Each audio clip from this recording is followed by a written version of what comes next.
Assalamualaikum warahmatullahi wabarakatuh. Saya Najati Sharma, seorang ibu rumah tangga dengan 3 anak.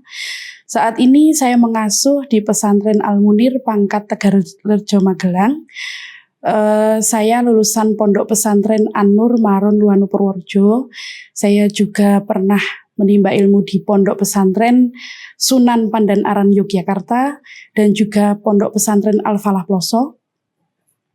Saya mendirikan penerbitan dengan nama Najati Pena, dan saya juga memiliki beberapa brand, yaitu Al-Qahwah Sarong dan juga Sharma Butik.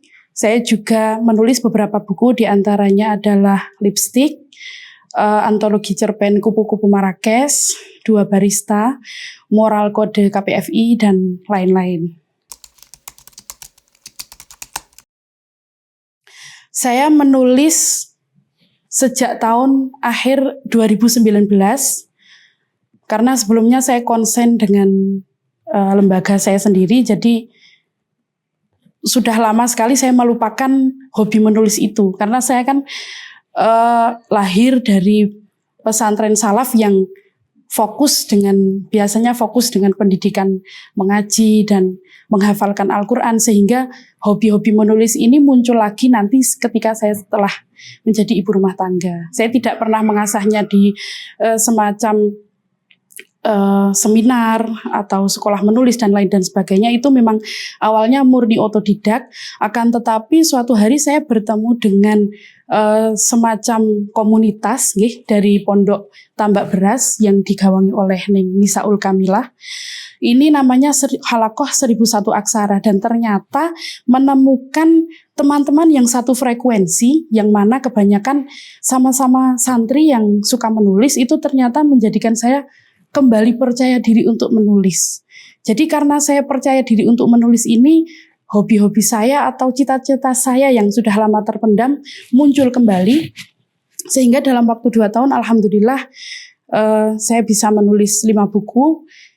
Salah satunya diantaranya adalah Perempuan Tari Jagat, itu buku antologi bersama. Itu yang pertama kali titik balik di mana saya menjadi benar-benar percaya diri untuk kembali menulis, karena sudah sangat lama sekali saya tidak menulis.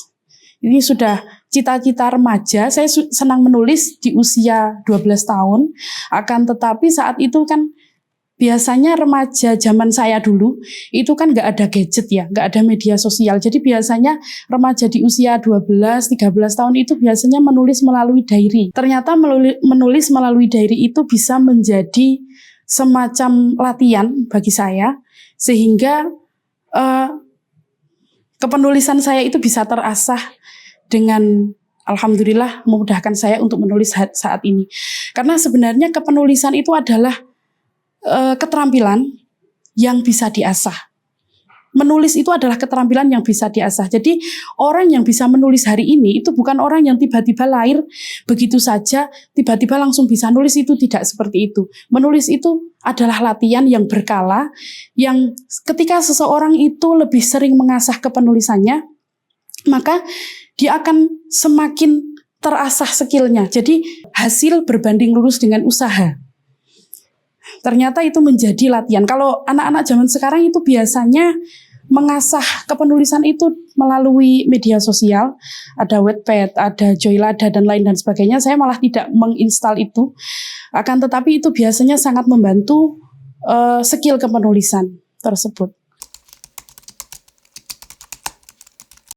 Jadi komunitas Halakoh 1001 Aksara ini foundernya adalah Neng Nisaul Kamilah dari Tambak Beras, yang sekarang beliau tinggal di Pasuruan.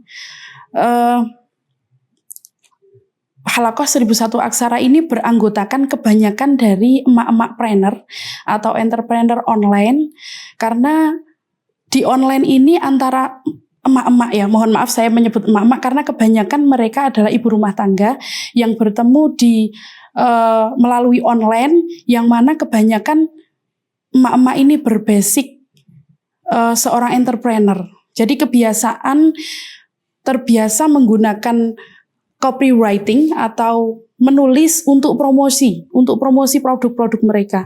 Dan ternyata copywriting ini ketika dikembangkan kembali, itu dapat mengasah kemampuan menulis para entrepreneur tersebut. Dan kami ini terkumpul dari emak-emak trainer tadi, kebanyakan memang santri ya. Santri dari berbagai kota, baik itu Jawa Timur, bahkan sampai dari Jawa Timur, Jawa Tengah, Jawa Barat, bahkan sampai luar Jawa juga. Lah ini emak-emak ini mengasah kepenulisan mereka awalnya dengan copywriting. Kemudian Neng Nisaul Kamilah ini menginisiasi, oke, kita jangan hanya berhenti mempromosikan produk saja, kalau bisa kita menulis, kita gali kemampuan kita untuk menulis sastra. Akhirnya dibikinlah Halakoh 1001 Aksara ini, sehingga ternyata emak-emak di dalam komunitas ini mampu menulis cerpen dengan baik. Dan saat itu antologi pertama ini telah diapresiasi sampai ribuan eksemplar. Meskipun itu baru pertama kali, tapi sudah mendapatkan sambutan atau sambutan yang hangat.